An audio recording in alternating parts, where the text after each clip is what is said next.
आज हम बैठे हैं अपने मित्रों के साथ जो लगभग 32 साल 32 साल बाद मिले हैं। राजेश जी, संजीव जी, अनिल जी, ये प्रशांत जी और सबसे महत्वपूर्ण जो जिनके कारण हम लोग बैठे हैं, वो अमेरिका के प्रोफेसर हैं। अमेरिका से आए हैं 32 साल बाद, देवांशु शेखर जी। कभी हम लोग पटना कॉलेज के हॉस्टल में एक साथ रहा करते थे। एकदम भावुक हो गया। देवांशु जी, कैसा लग रहा है आपको कितने साल बाद मिलकर के? बहुत भावुक हैं और बहुत ही अच्छा लग रहा है। ऐसा लग रहा है कि जैसे ऐसा कभी था ही नहीं कि हम नहीं मिले हैं। तो ये बताइए कि ये 31-32 साल की यात्रा के बारे में कुछ बताइए। हम लोग तो पटना में ही रह गए, आप निकल गए अमेरिका। कैसे कैसे गए? पटना कॉलेज छोड़ने के बाद आप कहाँ गए? पटना कॉलेज छोड़ने के बाद दिल्ली विश्वविद्यालय गए। कहाँ, किस कॉलेज में? दिल्ली विश्वविद्यालय में रामजस कॉलेज में 3 साल। उसके बाद ग्रेजुएशन किया आपने? हिस्ट्री में? हाँ, हिस्ट्री में ग्रेजुएशन किया। फिर उसके बाद वहाँ से JNU जवाहरलाल नेहरू विश्वविद्यालय गए। वहाँ पे हमने MA की, MPhil, MPhil और PhD की। और उसके बाद जो है PhD में आपका क्या था विषय? सब्जेक्ट जो PhD थीम में रहता है? हमारा सब्जेक्ट था internal threats to national security in plural society. जो भी मल्टी एथनिक सोसाइटीज़ हैं उसमें आंतरिक कलहों में जो है क्या क्या परेशानियां होती है उसको देखते हुए। उसके बाद फिर आप कहाँ गए? उसके बाद फिर जो है उसके बाद मैं 1 साल के लिए, तकरीबन 1 साल रहा था ऑस्ट्रेलियन नेशनल यूनिवर्सिटी में और कैनबरा में। वहाँ हमने पोस्ट डॉक्टरल किया और फिर वहाँ से वापस आने के बाद दिल्ली में जो है थिंक टैंक ज्वाइन किया और जिसमें हमने जो है इंडिया और साउथ ईस्ट एशियन कंट्रीज़ के रिलेशंस पे रिसर्च करना शुरू किया। और फिर वहाँ से 2 साल थिंक टैंक में काम करने के बाद फिर वापस मैं JNU गया as a post doctoral research associate, जिसमें कि रिसर्च भी होता था और थोड़ी बहुत पढ़ाई भी,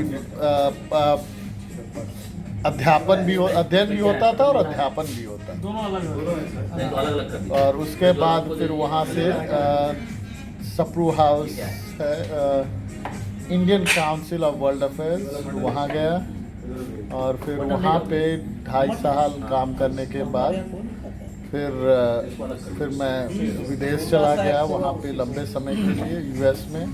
और वहाँ मैं अभी अमेरिकन यूनिवर्सिटी नाम के यूनिवर्सिटी में प्राध्यापक हूँ और मैं अध्यापन का कार्य करता हूँ। और मेरी एक प्यारी खूबसूरत सी बेटी है जिसका नाम ईरा शेखर है। बोलो। वो तो तुमने बोल ही दिया तो हम उसमें क्या बोला, बस हो गया, मत करो। नहीं, ये बताइए कि आप तो माने एक ठोस पक्के बिहारी हैं। बिहारी से तात्पर्य है कि उसके पास पढ़ाई के अलावा कोई विकल्प ही नहीं आगे बढ़ने का। सही बात। तो आपने उसको एस्टेब्लिश किया।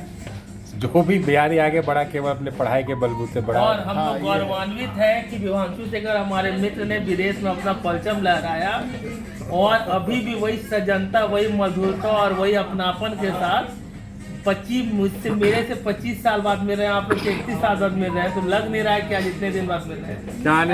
As if it were in 96 we met and we are meeting right now. So the time does not matter, the time gap does not matter. हम लोग वही हैं और बहुत अच्छा लगा देवांशु का जो डाउन टू अर्थ पर्सनैलिटी देखकर। तो ये एक ही शिकायत है कि 32 साल बाद ये हम लोग को याद। और अब अनिल भाई, आप तो थे हमारे साथ देवांशु के साथ मिंटो हॉस्टल में थे हम लोग। रात भर हम लोग जगते थे, पढ़ते भी थे। और एक उस समय आता था कुछ रेडियो ऐसा हुआ करता था जिसमें रात भर गाने बजते थे। हाँ, वो क्या है, विविध भारती, नेशनल और वो रेडियो सिलोन रहता था 3 बजे रात तक चलता। नहीं, कौन होता था, 12 बजे शुरू होता था वो 2:30 बजे तक चलता था, राष्ट्रीय प्रसारण। हाँ, वो राष्ट्रीय प्रसारण राष्ट्रीय वो प्रसारण बड़े हाँ, अच्छे। वही चलता तो था। एंटरटेनमेंट का साधन वही था हम लोग का उस जमाने में। आज कितना परिवर्तन हो गया। अच्छा विवांशु जी, मेरी जानकारी में आप इंडोनेशिया साउथ ईस्ट एशिया के विशेषज्ञ हैं अखिल विश्व स्तर पर। तो ये विषय हिस्ट्री से जुड़ा हुआ है या सोशोलॉजी से है या पॉलिटिक्स से है, पॉलिटिकल साइंस से है, क्या है ये? ये राजनीतिक संबंधों के विषय में है, इंटरनेशनल रिलेशंस है।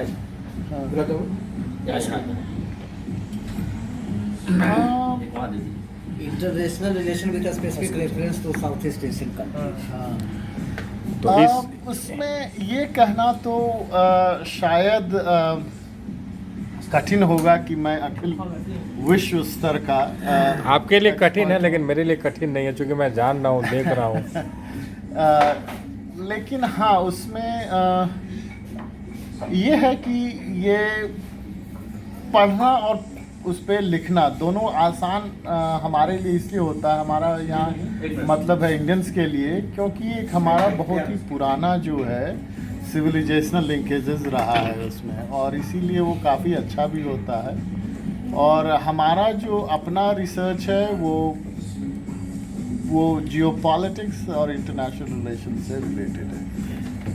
और राजेश जी बताइए, पुरानी यादें कुछ हो तो? उनको विवांशु के साथ इसको 89 से हम लोग रह रहे हैं ना। 89 से हम लोग किसी न थे। किसी रूप में मैं न्यू हॉस्टल में था, ये मिनटों में थे, लेकिन परिचय वहीं से परिचय हुआ। उसके बाद दिल्ली विश्वविद्यालय में, दिल्ली यूनिवर्सिटी रामदास कॉलेज में एक ही डिपार्टमेंट में रहने के साथ साथ एक ही रूममेट भी काफ़ी दिनों तक हम लोग एक ही मेस में खाना खाते थे, इसलिए हर इनके मेरिट्स और डिमेरिट्स को बड़ी गहराई से समझते हैं। बड़ी करीब से जानता हूँ, इसलिए वो हंस भी रहे हैं। और हम लोगों के साथ प्रशांत जी भी थे। तुम अमेरिका में, उसके बाद अमेरिका में हम लोग को दिल्ली विश्वविद्यालय से ठीक है जी, सब जेएनयू चले गए, लेकिन बड़ा फॉर्चुनेट है कि उसके बाद भी हम लोग कॉन्स्टेंटली टच में हैं। ये जब भी आते हैं तो लगातार हम लोगों से मुलाकात करते हैं। तो आई कैन ओनली से कि I am very fortunate in that sense कि still recognises and still remembers me. आप सर बताइए कुछ यादें। विवांशु जी, विवांशु जी से मेरा परिचय दिल्ली विश्वविद्यालय में हुआ, जब हम लोग साथ में रामदास कॉलेज में हिस्ट्री में पढ़ते थे। शुरू में तो कॉलेज में मित्रता थी, बाद में मेरे रूममेट हो गए और लगभग 1 साल हम राजेश और ये एक फ्लैट में हम लोग रहते रहे और उस बीच काफ़ी घनिष्ठता हो गई, लेकिन बाद में इन्होंने उसको कंटिन्यू किया और आज तक कंटिन्यू रखे हुए हैं।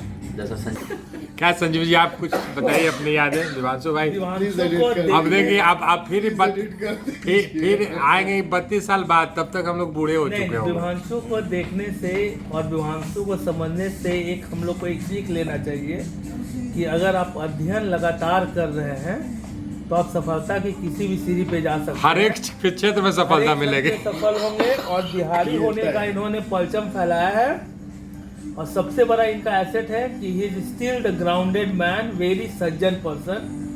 ये भगवान मेंटेन रखे और हम लोग से दोस्ती अंत समय तक, अंतकाल तक, चिरकाल तक रहे। हाँ, तो 32 साल बाद आएंगे तो अंत्यकाल में ना आएंगे आप। और अब अगर 32 साल के बाद आएंगे हाँ। तो प्रशांत जी का हाथ पैर तोड़